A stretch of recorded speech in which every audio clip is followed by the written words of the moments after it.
Buenas tardes a los amigos del canal.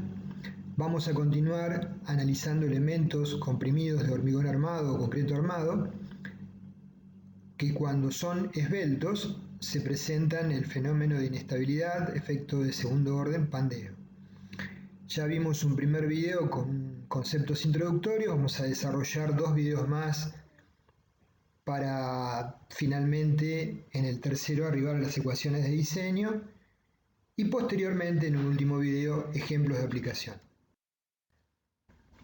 Lo mencionamos en el video de presentación que con las mejoras en la calidad del hormigón, las mejoras en las herramientas de diseño estructural, los software de diseño, las exigencias mayores respecto de los diseños de arquitectura, cada vez se definen elementos frecuentemente más esbeltos, como vemos en las columnas de la foto del primer nivel de este edificio, que naturalmente conducen a lo que antes era totalmente irrelevante, estudiar el fenómeno de inestabilidad, salvo para alguna construcción particular como una pila de puente o una torre. Ahora se vuelva realmente importante y más crítico para estructuras convencionales. Entonces el problema del análisis de pandeo de los elementos comienza a ser un aspecto importante en el diseño estructural y merece dedicarle su tiempo para evaluar las ecuaciones que conduzcan a un proyecto satisfactorio. El análisis de la capacidad de carga última de elementos comprimidos de hormigón armado ya vimos que era un problema de cierta complejidad, que inevitablemente, aunque la carga estuviera perfectamente centrada, la heterogeneidad del hormigón, de cualquier columna real de hormigón armado, las imperfecciones constructivas, los fenómenos reológicos, la imprecisión en el punto de aplicación de la carga, originaban desde un primer instante una excentricidad entre la carga aplicada y el baricentro de la sección que se definía como excentricidad accidental, y consecuentemente surgían momentos asociados.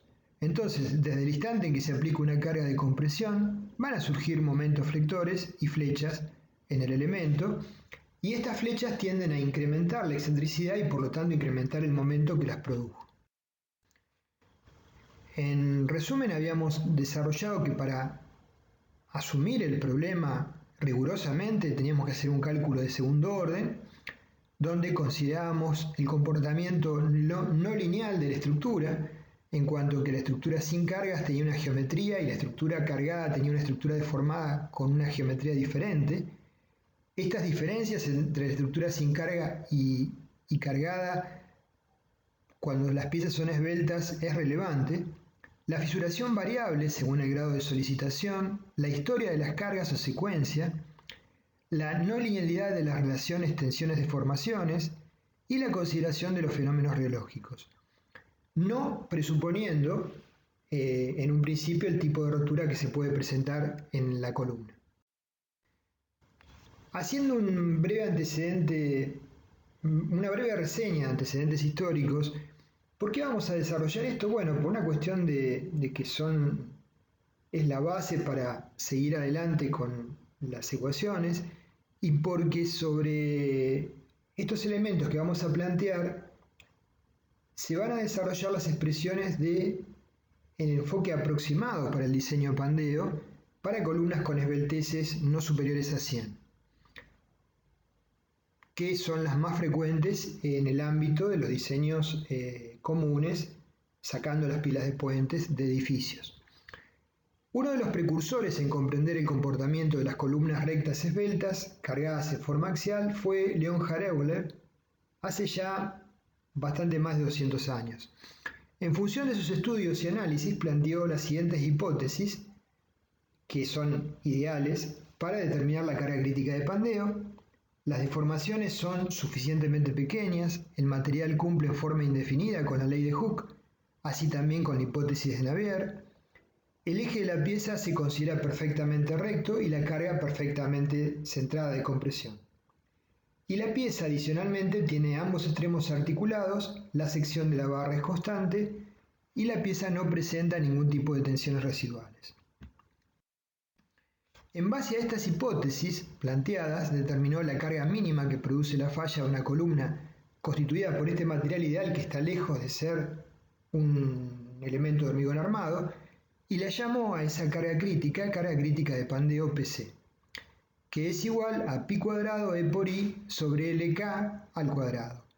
¿Por qué llamamos LK? LK es la luz L de la columna por K, que tiene que ver con las condiciones de borde del mismo. Para la columna articulada K vale 1, que es el modelo de Euler, y para otras condiciones va a valer diferentes valores, ya lo veremos.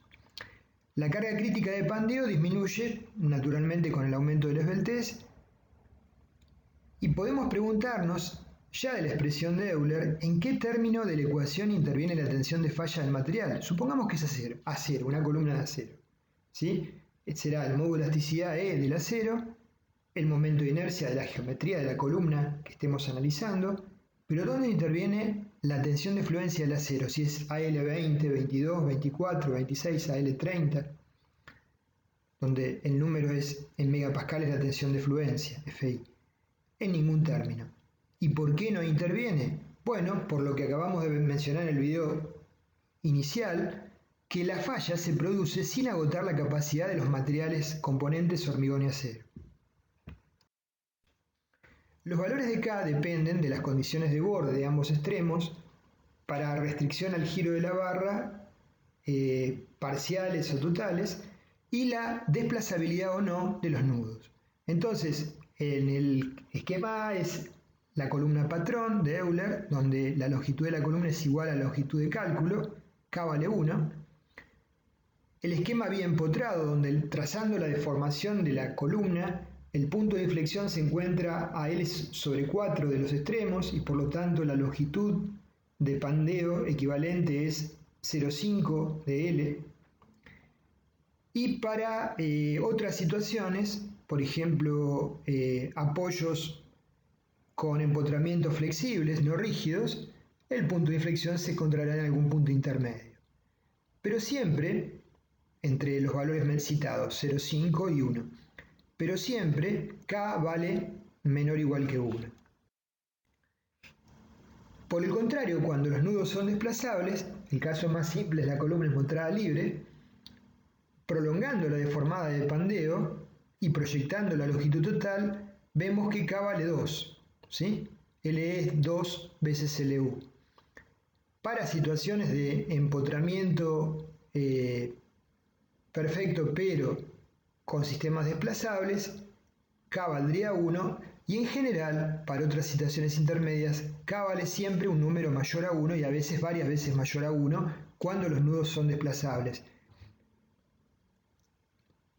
Nosotros no vamos a resolver, ya lo hicimos en ingeniería, cuando estudiamos ingeniería o cuando estudiaron las materias básicas, estas condiciones ideales. Nuestras columnas reales, que son las columnas del pórtico que vimos en el primer video, no tienen condiciones claramente empotramientos ni articulaciones, no sabemos hasta qué punto son o no desplazables, entonces estos aspectos son teóricos y nos van a servir de apoyo para analizar las columnas reales que tenemos que resolver, ¿sí? Y fundamentar alguna expresión de resolución. La longitud de Pandeo de la columna equivalente la podemos definir entonces como la distancia entre puntos de inflexión de su deformada. Lo vemos, por ejemplo, en el esquema A. Columnas con comportamiento elástico con curvatura inicial previa a la carga. Vamos a hacer un análisis elástico para obtener un factor delta que luego lo aplicaremos en las ecuaciones de diseño. Supongamos en principio que tenemos una columna de una altura L, articulada con una carga P, ¿sí? Y que antes de aplicar esa carga centrada, la columna presenta una deformación de tipo sinusoidal con una deformación en el centro de la luz delta 0. Estudiamos el fenómeno de Pandeo en una pieza con material idealmente elástico, la que sin carga presenta una deformada sinusoidal como la ecuación 1. Y 0 es delta 0 seno de pi por x sobre L. La flecha previa puesta a la carga en la mitad de la luz es delta 0. lo que pretendemos es obtener la flecha final producto de la acción de P aplicada sobre la columna con una excentricidad inicial delta 0. La ecuación diferencial que rige el fenómeno es derivada segunda i de x dos veces menos la derivada segunda i 0 de x dos veces más el término independiente p sobre por i igual a 0. Derivando una vez, y' es pi sobre l delta 0 coseno de pi por x sobre l, y derivando por segunda vez, y segunda es menos pi sobre l al cuadrado delta 0 seno de pi x sobre l. Reemplazando entonces, en la ecuación anterior tenemos la derivada segunda i de x dos veces más p sobre por i menos igual a menos el término que ustedes observan, delta 0 pi cuadrado sobre l cuadrado seno de pi por x sobre l. La solución general de esta ecuación tiene la siguiente forma. I es una constante, C1, por el término entre paréntesis seno de raíz de p sobre e por i por x, más otra constante C2 por el término entre paréntesis coseno de raíz de p sobre e por i por x, más el término independiente delta 0 seno de pi por x sobre l, dividido 1 menos p sobre e por i por l cuadrado sobre pi cuadrado. Esa expresión, el término que resta, ¿no les resulta conocida con respecto a la carga crítica de Euler? Bueno, pongamos las condiciones de borde. Para x0 i vale 0 y por lo tanto C1 vale 0, y para x igual a L i vale 0 y por lo tanto C2 es igual a 0. Si llamamos carga crítica PC a pi cuadrado e por i sobre L cuadrado, por lo tanto la expresión de i es delta 0 la deformada inicial por seno de pi por x sobre L sobre 1 menos p sobre e por i L cuadrado sobre pi cuadrado. Eso lo podemos expresar como P sobre P crítico, ¿sí? La expresión de Euler. O sea, delta 0, lo marqué en rojo y en amarillo, dividido 1 menos P sobre P crítico, la expresión de Euler, por el seno de pi por x sobre L. La máxima flecha que se va a producir en el centro de la columna, producto de este fenómeno de segundo orden, I va a ser igual a la flecha inicial delta 0 multiplicado por 1 dividido 1 menos P sobre P crítico. P es la carga aplicada y P crítico es la carga de pandeo elástico. Delta 0 es la deformación máxima previa a la puesta en carga de la barra. Se supone que la barra tiene una deformación inicial antes de aplicar cargas, una imperfección delta 0. Y se ha amplificado esa deformación producto de la carga aplicada frente a esa situación. El análisis de comportamiento de la columna con presencia de momentos flectores es un análisis complementario al anterior e interesante porque es lo que frecuentemente ocurre en la práctica. Supongamos tener una columna con una altura L, con cargas P aplicadas en el eje de la columna y momentos de igual signo MA. Consideremos que la columna se somete a una carga axial y en ambos extremos previamente un momento flector M0 igual a MA del mismo signo.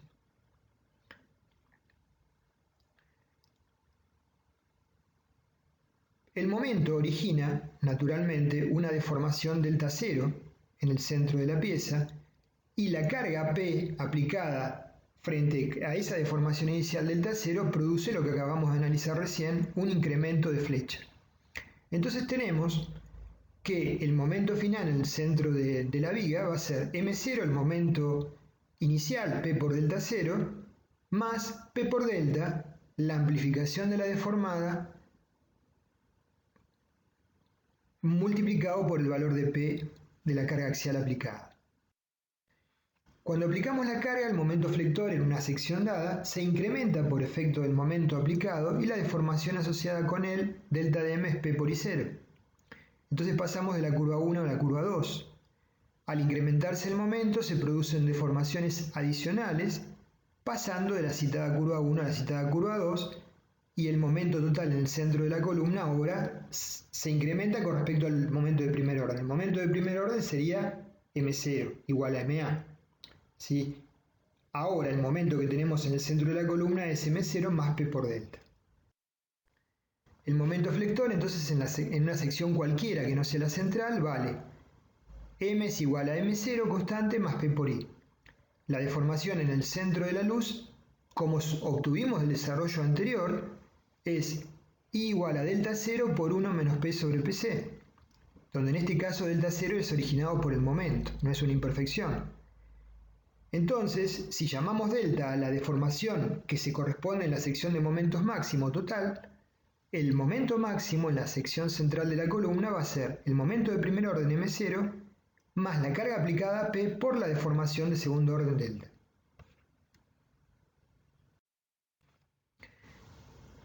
Esta expresión que acabamos de plantear, si reemplazamos delta por la expresión que obtuvimos previamente, nos queda m0 más p por, en lugar de delta, delta 0 sobre 1 menos p sobre p crítico era la carga crítica de Euler.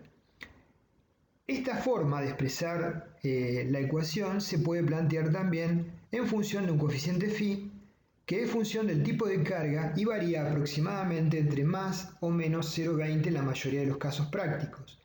Entonces m máximo se puede plantear como m0, que multiplica a 1 más phi p sobre pc, pc es la carga crítica de Euler, dividido 1 menos p sobre pc.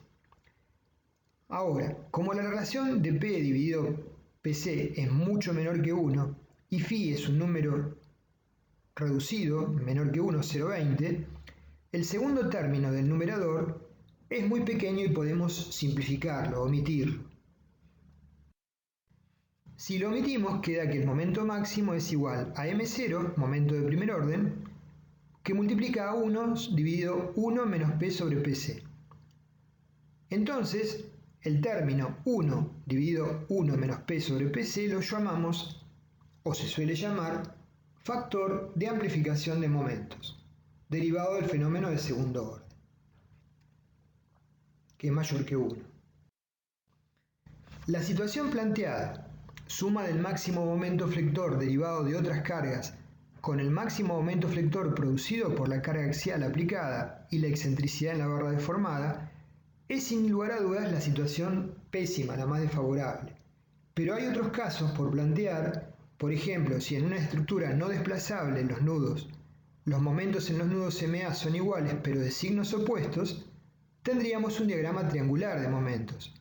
La deformada de la columna no sería la misma, porque tendría un punto de inflexión en algún punto interior, si son iguales los momentos, en el centro de la luz, que es lo que vemos acá, y por lo tanto la amplificación producto de esos momentos, MA de signos opuestos, ahora sería mucho más reducida. ¿Sí? Entonces, probablemente en algunas secciones el momento de primer orden y segundo orden serían coincidentes, y en secciones alejadas de los bordes el incremento existe, m0 más p por i, pero los efectos son menos acentuados, justamente producto que los momentos de signos opuestos aplicados en ambos extremos generan la deformada p por i que vemos asociada con el diagrama triangular, y este fenómeno es mucho más favorable. Las situaciones reales pueden ser que los momentos sean de signos opuestos y de valores diferentes, es lo más frecuente, entonces pasa algo semejante a esto, pero el punto de inflexión no estará en el centro de la luz. Para este caso la ecuación podríamos haberla planteada con base a los mismos conceptos anteriores y nos hubiera quedado la expresión final I igual I0 dividido 1 menos P sobre 4 veces P crítico. Es decir, la amplificación resultante es menor y asimismo observamos que los momentos máximos en los extremos y los generados por P por I son máximos a una cierta distancia de los nudos.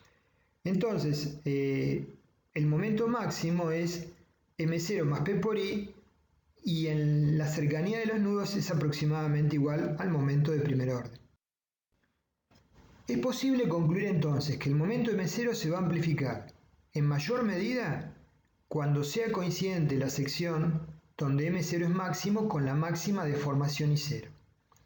Ello ocurre en piezas que tengan una curvatura simple, o sea, momentos de igual signo en ambos extremos, y la amplificación del momento dependerá de la magnitud relativa de los momentos extremos. Para contemplar esto en la ecuación de amplificación de momentos tenemos que incorporar algún coeficiente más. Entonces aparece el coeficiente C sub n. Podemos expresar esto mediante una modificación de la ecuación planteada.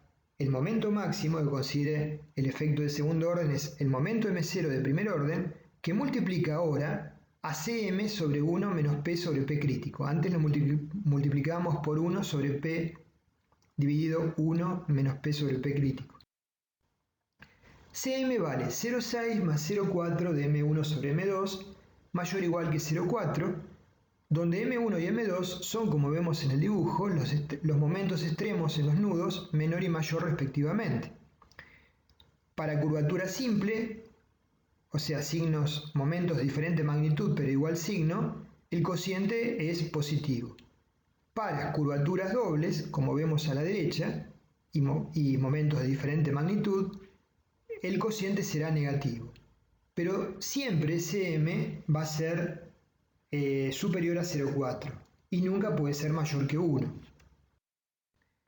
Este coeficiente es de aplicación solo para estructuras no desplazables, con nudos no desplazables. Para columnas con nudos desplazables se genera que el momento de primer orden está ubicado en el nudo y ese es el punto que sufre el desplazamiento y la mayor amplificación, y por lo tanto el valor de Cm siempre va a ser igual a la unidad, no se puede reducir. Ahora, volvemos al edificio que estamos tratando de resolver. ¿Cuáles son las condiciones de borde reales en las columnas del edificio que yo tengo que resolver en forma práctica? Cada vez me quedan menos días para entregar los planos. Las estructuras reales no presentan empotramientos perfectos ni tampoco articulaciones perfectas. Tienen extremos que están parcialmente restringidos al giro por las vigas que concurren al nudo por la restricción que brinda la fundación. O sea, la columna de planta baja estará vinculada a la fundación, en este caso son una platea con vigas nervio, y en el nivel superior a vigas que en ambas direcciones, ejes principales, serán de diferentes secciones, ¿sí? Y ese elemento viga en cada plano generará la restricción al giro. Y a su vez la vinculación con la columna, sea más rígida o menos rígida, generará un mayor grado de empotramiento o se asimilará probablemente más a una articulación. En general, las columnas que forman parte de edificios reales como el que vimos, de estructuras aporticadas, tenemos que evaluar con criterio el grado de desplazabilidad de los mismos y la estabilidad global de la estructura. Acá observamos un dibujo tomado de Leonhardt, un pórtico que es una estructura compuesta por columnas y vigas con dinteles rígidos, frente a un sistema de cargas horizontales y cargas gravitatorias. Presenta deformaciones y desplazabilidad, por lo tanto los nudos son desplazables, y se observa que prolongando la deformada de las columnas, la longitud equivalente de pandeo SK de las columnas es bastante mayor a 1, ¿sí? Entonces surge como problema natural para estudiar el tema que tenemos que abordar, determinar con una precisión razonable la esbeltez de la columna en los dos planos principales. Lambda igual a K, el coeficiente que podía ser 0,5 para columnas empotradas, 1 para columnas articuladas, mucho mayor que 1 para columnas desplazables, por LU la longitud de la columna sobre el radio de giro en esa dirección. Ahora, para definir el valor de K en la estructura, tenemos que definir si mi estructura, la que debo analizar, es indesplazable o es desplazable. ¿Por qué? Porque ya sabemos que si podemos asumirla como indesplazable, el factor de K siempre es menor que 1. Entonces a lo sumo tomo 1, ¿sí? Pero si es desplazable puede ser varias veces mayor a la unidad. Observamos acá que en los planos principales, por ejemplo, la columna del centro tiene una viga en una dirección, son losas apoyadas con vigas armadas, losas armadas en una dirección con vigas en una sola dirección. Entonces el dibujo del centro muestra la altura de la columna del nivel superior de la losa al fondo de viga, y en la otra dirección no hay vigas y por lo tanto la misma longitud de LU es distinta. ¿Está bien? Más allá de las condiciones de borde, las longitudes físicas también son distintas. Entonces las esbelteces van a ser distintas. Ahora, cuando yo abordo una estructura real, como la que tengo que resolver, que vimos recién, sé conceptualmente que no hay ninguna estructura que sea indesplazable. Es como un problema de física teórica de física 1, donde había elementos con roce nulo. O sea, todas las estructuras van a tener, las columnas van a tener los nudos que van a tener un cierto grado de desplazabilidad. La pregunta será, ¿con qué criterio puedo evaluar si ese grado de desplazabilidad es despreciable y puedo ignorarlo y considerar que mi columna tiene nudos no desplazables? ¿O a partir de qué valor tengo que aceptar que son desplazables y hacer un análisis considerando esa desplazabilidad? Entonces, es importante definir si la estructura en estudio es o no desplazable, y la respuesta puede ser evidente si la estructura tiene tabiques de hormigón armado adecuadamente distribuidos en planta, con simetría, tabiques, por ejemplo, de cajas de ascensores y escaleras u otros con una rigidez suficiente. Bajo esa situación podríamos asumir que las cargas horizontales son tomadas por esos tabiques y que la estructura, por la simetría que presentan los tabiques, podríamos considerarla no desplazable. Ahora bien, en caso de que los tabiques existan, pero no se presenten con simetría en planta, se pueden, aún existiendo tabiques, generar efectos torsionales que requieran de un análisis espacial global de la estructura y la estructura sería naturalmente desplazable. Por ejemplo, planteamos en planta un esquema muy simple, una estructura rectangular, las dimensiones en planta, donde el viento golpea, la resultante del viento se supone que está ubicada en el centro geométrico de la cara, y tenemos a la izquierda sistemas de columnas y vigas, pórticos, y en la zona de la derecha un núcleo de ascensores y escaleras muy rígido, ¿sí? Y en ausencia de pórticos. Entonces, el centro de rigidez, que va a ser el punto que aplicada a la resultante H genera solamente una desplazabilidad de la losa, ¿sí? Paralela a la carga sin girar. Si aplico H en el centro de rigidez CR ahora no está en el centro geométrico de la planta, sino se ha desplazado hacia la derecha.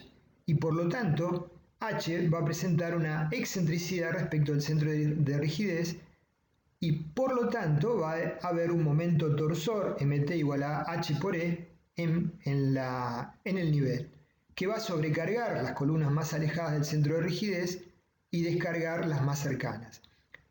En este caso hay una traslación y un giro frente a este sistema de cargas, y por lo tanto los sistemas son necesariamente desplazables, y aparte hay que recurrir a software que los modelen espacialmente para resolverlos. Entonces tenemos pendiente, para poder seguir avanzando, que definir el criterio de si las columnas que vamos a diseñar de este edificio, considerando el fenómeno del pandeo, pertenecen a un sistema desplazable o no desplazable. Vamos a seguir analizando algunas sugerencias de códigos o normativas que nos permiten orientarnos respecto de esta definición. Los diferentes códigos o reglamentos permiten, mediante expresiones aproximadas, evaluar si el sistema es o no desplazable cuando no sea evidente que lo es, como vimos en planta grandes asimetrías. Por ejemplo, el código CEP-FIP del 90 establece que la estructura se puede considerar indesplazable si verifica que la altura h total de la estructura hasta la fundación por la raíz de n, la suma de las cargas verticales de la estructura totalmente cargada en servicio sobre la sumatoria, dividiendo dc por ig, donde el producto de c por ig es la suma de la rigidez a flexión de los elementos de rigidización en la dirección analizada, tomando para el cálculo la sección bruta de hormigón, pero son tabiques, ¿sí? Menor o igual que 0,6 para más de 4 pisos, y la expresión de abajo si n es menor que 4 pisos.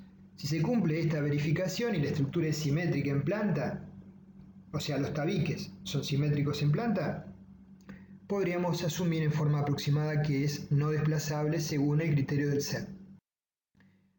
Otros criterios, por ejemplo, el reglamento ASI 318 del 2014 menciona lo siguiente.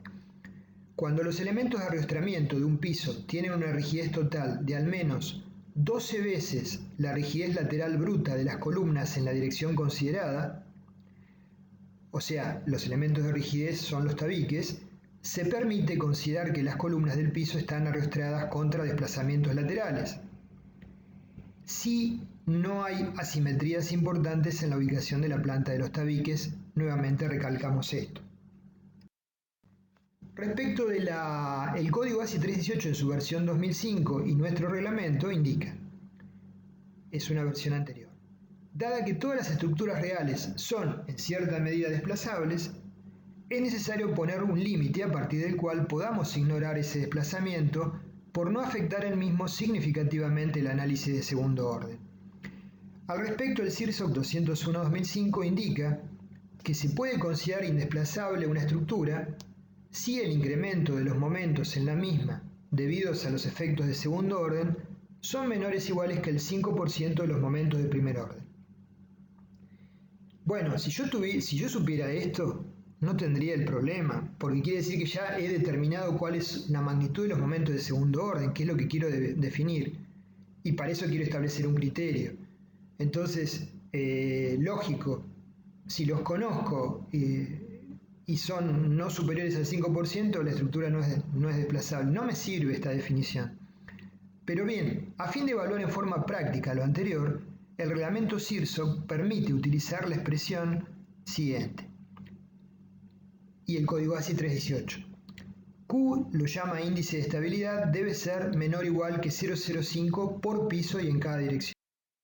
Donde, ¿cómo se expresa Q? Es la sumatoria de las cargas últimas, verticales totales mayoradas, por delta 0, el desplazamiento relativo entre el piso en cuestión y la parte superior del piso en cuestión y la parte inferior, dividido BU, que es el esfuerzo cortante a nivel de piso, por LC, la altura de la columna, menor que 0,05. Entonces, se hace un análisis de estabilidad piso por piso en cada una de las direcciones. La expresión es aplicable cuando BU no es 0, naturalmente, cuando hay cargas horizontales. O sea, tenemos que buscar una combinación de cargas, por ejemplo, 1,2 de D más 1,6 de L más 0,8 de omega, donde omega es viento, u otra. El análisis que se hace es de primer orden, ¿sí? Es un análisis elástico de primer orden.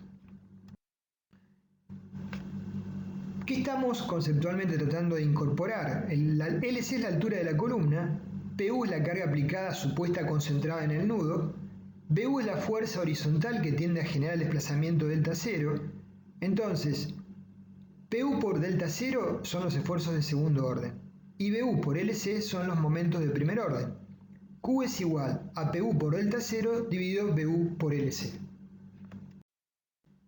Si existieran varias columnas en el mismo plano, naturalmente, como que es lo que va a ocurrir, el factor Q va a ser delta 0 sobre LC por la sumatoria de PU sobre BU.